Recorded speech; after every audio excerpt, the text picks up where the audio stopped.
Hey everyone, welcome back. Do you know, I put on this top this morning and I'm like, you know those ones where you put it on, you're like, wow, it's making me look a bit hench. Anyway, we are here to talk Dior. I have got a Dior haul for you. It's pretty major. I've actually got 2 bags. Now, a couple of reasons why I wanted to do this. The main one is that I have got items in here. The prices are going to surprise you. And with Christmas coming up, whether you don't even care about Christmas and you want to get yourself a gift, or if there is someone in your life and they're like, wow, they love this item from Dior and it's not actually stupid money, then keep watching because I've got a really cheeky tip that works every time. Okay, so the first thing I'm going to start with, I actually have a bit of Zara in here too. I might as well include that. See this scarf? I love Dior clothes. I've never been one to buy clothes from brands like that previously because I'd always rather put my money into accessories. However, I kind of started changing a little bit in 2016 when I bought my first Balmain blazer, and it was something that I had deliberated about. I've wanted that blazer since 2009, 2010, and I could never do it because I was always out of my price range. And then I decided, you know, this probably isn't such a stupid waste of money because it's been around since 2009 and it's unchanged, and I love it. And that was my first time where I started buying designer clothes. And I've got a couple of things, like I've got like a rail here I'm looking at. By and large, the majority of it is high-end high street, but there's a few things in there that are designer, and I quite like that because you can mix and match. So this tip I was telling you about, this is from the men's range and it was £370. Can I just say the equivalent scarf in women's wear is £1,600. The other great thing with the men's section is I have seen SLGs, like card holders. They start at either 180 or 185, whereas the equivalent in women's starts at 250. Second item is in here. Everything just came wrapped in paper, by the way, and in the bags, except for one of the dresses I'm going to show you where is actually in a suit bag, but I'm sure if you wanted a box, they would give you a box. On that same theme, what I was telling you about with menswear, an item I had already seen that I really liked was this sweater. The men's sweaters start at £480. This one was 570, I think, from memory. There was another one that I looked at that I put on my Instagram stories. If you don't follow me on Instagram, you should, because I like to show things like this. If there's things in stores that maybe you haven't seen and you're like, that's quite interesting, I'll go and have a look. My husband's already said he's going to be borrowing this. I love the fact that on stuff like this, I can borrow clothes with my husband. You already know I have a real pain in the butt problem with trying to get skirts from high street that are long enough, but I can go in there and buy a dress off the peg and it works. So I'd seen this kilt, absolutely fell in love with it. I actually didn't want to go and try it on because I knew I was going to like it. I ended up trying it on and I was like, I really do like it, and decided to get it. And the thing is, it was expensive. What was this, like £2,600 or something? And I feel sick saying it, and I felt sick after I bought it. I always get that when I buy anything like that. I always get that thing after where I'm just like, oh god, it took me that long to save up that money and now I've just gone and spent it all. But I did it, right? And do I regret it? No, I don't. I love it and I cannot wait to wear it. The reason why it took a while, and if you ever buy Dior, this is something that they do free of charge. If you buy from them and stuff does not quite fit perfectly, they do an alteration service and it's free, and pretty much, to my knowledge, you can have as many fittings as you want. I ended up having 3 fittings on this. When I was trying on these kilts, the sizing of these is weird. This is sold out, by the way. When I went to buy it, there was one left in my size and they managed to get it for me. It's really heavy wool and it's got this belt that goes around it, which is leather. The sizing is weird though. When I tried on the size 10, it was huge. It literally fell to the floor as soon as I did it up. When I tried on the 8, it did the same thing. Then I tried on, I think it was like a 4 I got to at one point, and it was like huge, huge, huge, too small. It just, there was no there was nothing with the sizing that seemed to add up. And so what ended up happening is that I got the 4 and they were gonna let out the buttons on it so that it fitted a bit better, and then it just didn't work because it wasn't leaving enough material. So then I got the neck size up, and they took out a number of pleats on the back so that it fitted, and it ended up being the quickest thing. But yeah, 3 fittings on that. Glad I got it, cannot wait to wear it. It's surprisingly warm. I mean, it's really thick material. Can I just say, I did not buy all of this stuff at the same time. The kilt I bought in August, beginning of, maybe even the end of July actually. The men's scarf and things I bought in September. And then this dress I'm gonna show you I bought in October. So it's not kind of like I went into Dior and just like dropped, what was it, like 5 grand. That didn't happen. Not that I feel I should explain myself, but I just wanna say. And then the final dress that I got is in here. So this is it, and it comes with its own Dior hanger as well. So you get a Dior suitcase and a hanger to go with it, and the box if you want to. This is navy blue and it's got white stripes down it. You could also get this in, I think, grey with white stripes down it, like a dark grey. It's belted, and it's kind of got like a skater skirt bit on the bottom of it. I want to say, I feel like it's slightly longer at the back, which creates quite a nice like drop hem effect. It's really, really, really slight. Sizing wise, so the weird thing is with the kilts, they're all huge. With this was true to size, only I've got quite broad shoulders, and when I tried on the 10, it fitted round the waist, but on the arms, I could still do it up and everything, but it felt really tight and really restricted.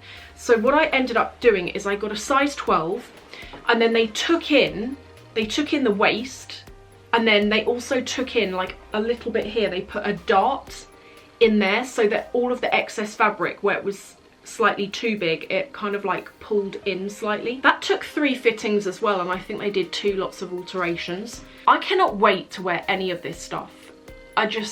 It's now at a temperature where it's cold enough to wear it, and I'm really looking forward to doing so. But I don't know why, I just saw these particular 2 items, the skirt and the dress, and for the first time ever I saw something and I thought, really like them.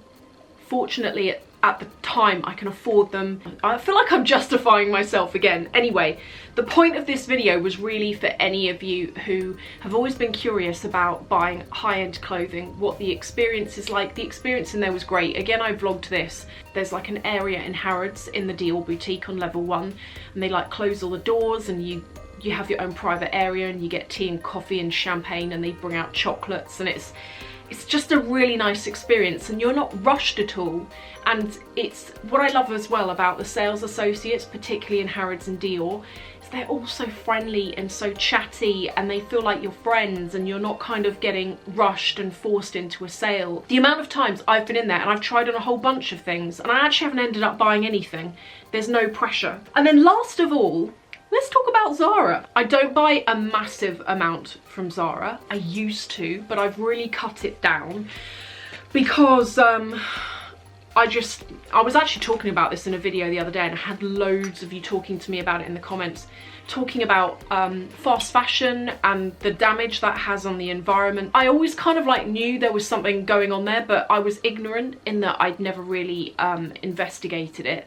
And then it was only because I'd watched a documentary in the UK around about 3 weeks ago where they showed the reality of it, and I knew it was bad, but I had no clue quite how bad it was. And I already feel like I'm fairly conscientious in that although I buy quite a few items of clothing, I buy things that are from brands where the items actually hang together. For any of you who have been with me since 2014, or definitely 2016, I went through a phase where I was doing lots of H&M hauls, lots of ASOS hauls, and I was doing them because it's like, yay, great, I can buy like a whole bunch of stuff. I can get like a whole wardrobe and it's cost me £80.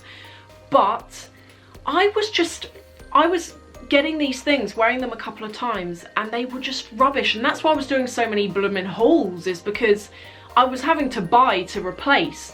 And then I remember at one point, I actually had a full-size box in the room where I get dressed, and it was full of H&M, and it was things that had been washed a couple of times, and they looked really trashed, but they were, I didn't want to put them in the bin and be adding to landfill, and I really didn't know what to do with them because it would have been an insult to have given them to a charity shop. Like, no one would have wanted to wear these things. They were rags. Anyway, I go into Zara. I went in specifically for this item.